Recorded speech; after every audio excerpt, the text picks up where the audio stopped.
water heater. You're gonna flush it, and we're actually replacing it. 75-gallon electric.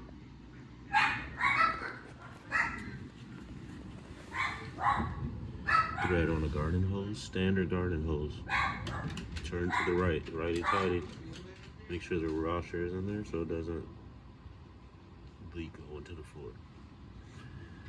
Then you'll get a flathead screwdriver, turn it. So you feel resistance, you should have water coming out at that time. If not, it might be clogged with a little bit of sediment, which I can show a video on how to get the sediment out of the bottom of a water heater. Also very important when flushing the electric water heater that you turn off the power to the water heater first.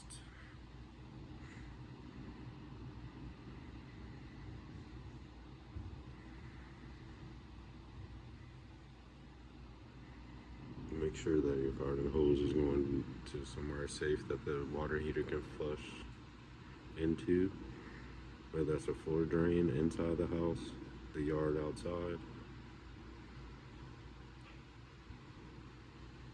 French drain outside, sump pump crock.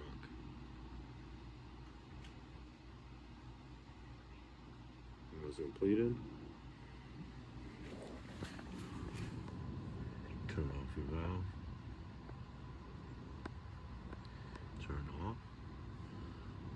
Disconnect your hose.